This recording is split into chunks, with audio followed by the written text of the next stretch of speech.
So we've been talking about heat, which is a transfer of thermal energy, and that actually happens in three different ways: conduction, convection, and radiation. You may have heard about these at some point.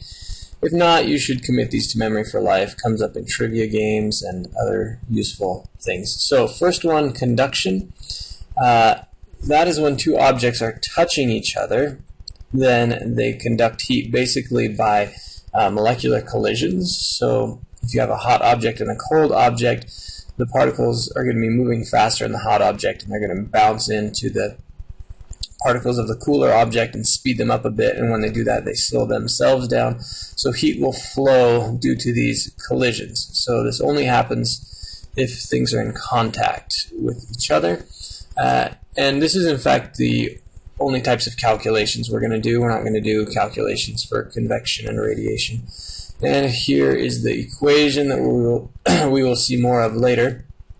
But basically the rate of heat flow, which is Q over T, and this is energy over time, so this is also considered a power.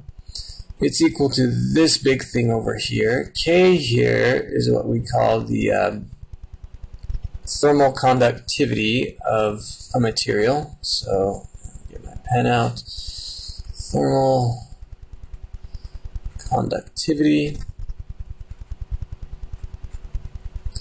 And so that varies depending on the material, because metals obviously conduct heat better than things like wood or air or something like that.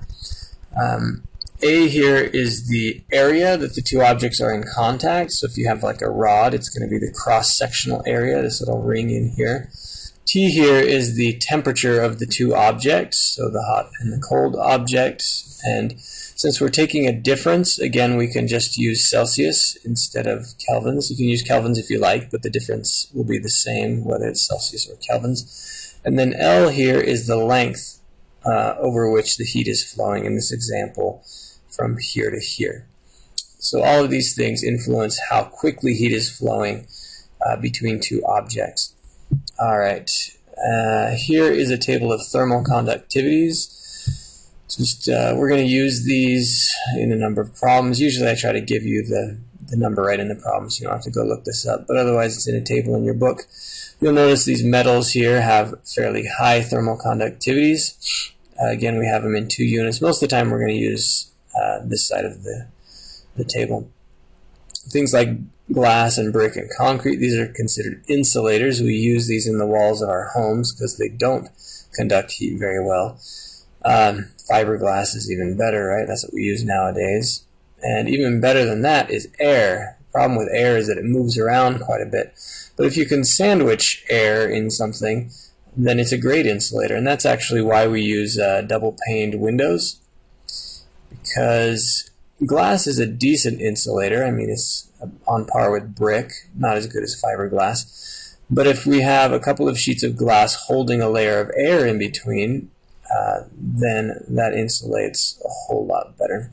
So old windows that were single-paned let out a whole lot more heat in the winter and let a whole lot more heat in the summer than the new double-paned windows. Are a lot more energy efficient. The other thing about conductivity that I want to talk about is our senses are actually quite a bit more sensitive to conductivity than to temperature.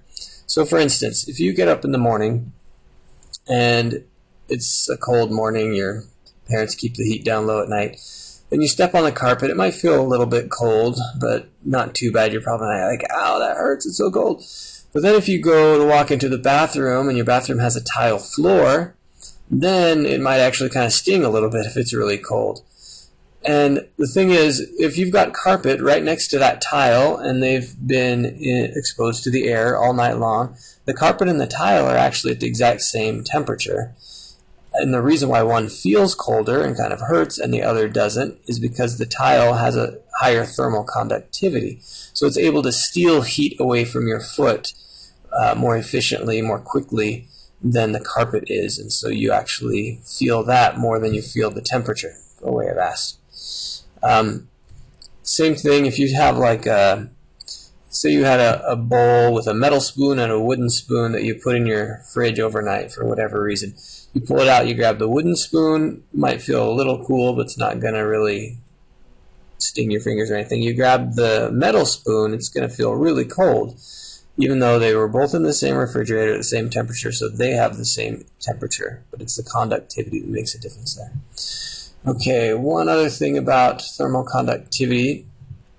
If you're ever building a house or remodeling or something like that, you'll notice that insulation is sold with R values. Usually they're like R15 or R19 or something like that.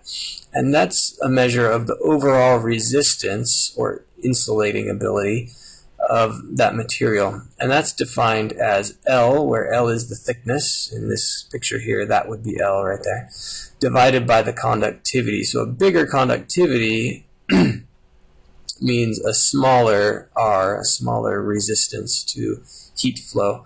So if you want a material to insulate really well, you want a small K, and you also want it to be really thick.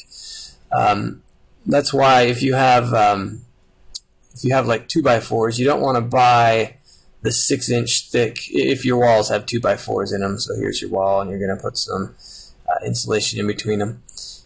If you buy the 2x4 insulation, then it will fit fine. If you buy the 2x6 insulation and say, oh, I'm just going to smash it in there, and then it's going to be even better.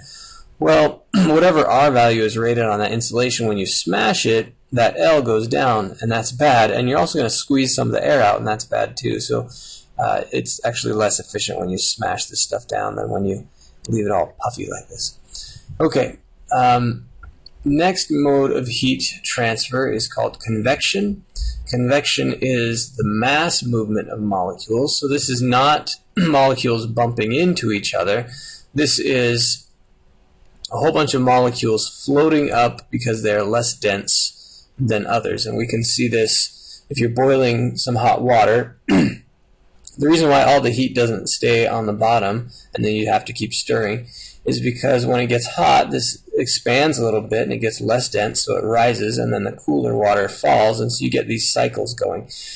This is a major way that heat is transferred in the atmosphere. This is responsible for a lot of weather as well as ocean currents and all of these things. It's also one of the methods that heat is transferred out from the middle of the sun, where all the heat is produced in the fusion reactions. So it's not that each individual particle is bumping into another, but it's a whole mass of particles rising up and a whole other mass falling down and causing these cycles. You can see this in your home even. I remember once as a kid, I had a helium balloon, and it kept rising up and falling down and rising up, and then I don't remember if somebody told me, if I figured it out or whatever, but I realized that there was heat currents or convection currents causing this to go up. It's also how a lava lamp works. Those of you that like to stare at lava lamps, the lava at the bottom gets heated by a coil, floats up, kind of cools down, and then ends up going back down. Okay, last method of heat transfer is radiation. This one's kind of important. This is how we get all of our energy here on Earth. Radiation goes from the sun to the earth. So the radiation is electromagnetic waves traveling. And so there's a wide variety, the electromagnetic spectrum, all of that, whether it's light, infrared light, X-rays, gamma rays, radio waves, all of that stuff is considered radiation, and it's all carrying energy and transferring heat from one place to another. In fact, any object above absolute zero is going to be giving off some radiation. You are giving off radiation right now. And that radiation depends on the temperature. What this curve here is showing, it's called a Blackbody curve. Blackbody is what physicists call objects that just emit radiation rather than reflect it. They emit it due to their own internal heat. So what this is showing is that we're releasing... I told you to go away fast. Okay. These are the different frequencies of radiation. So a star that has a surface temperature of 4,800 Kelvin will release mostly yellow light and then quite a bit of red light, a little bit less green light, a little bit blue, and the least amount of purple light. And it releases other radiation as well out of the visible spectrum. Over here is ultraviolet and infrared radiation. As the temperature comes down, this curve is going to change. Let me try my mouse here. So something that's colder is going to release more infrared and more red stuff. This is why if you ever heated up a piece of metal, first it starts glowing red and then yellow. It usually doesn't glow green so much. I mean, it depends on the electron energy levels and all this. But when you get really hot, it starts glowing kind of bluish white. If you go all the way down, the bottom thing here is an oven on Earth. Let's see, we gotta zoom in. Ooh, other way. I don't know where our curve went. Well, let's try this guy. Alright, there is our curve. Zoom out a little bit. So this little sliver over here is the visible spectrum. Most of the energy coming out of an oven, and this isn't more than what was coming out of a star, we just zoomed in a lot. Most of it is all in the infrared spectrum. So we tend to say that heat is infrared radiation because that's the type of radiation that hot objects like ovens tend to give off. Alright, so I want you to remember those three things: conduction, convection, and radiation. See you next time.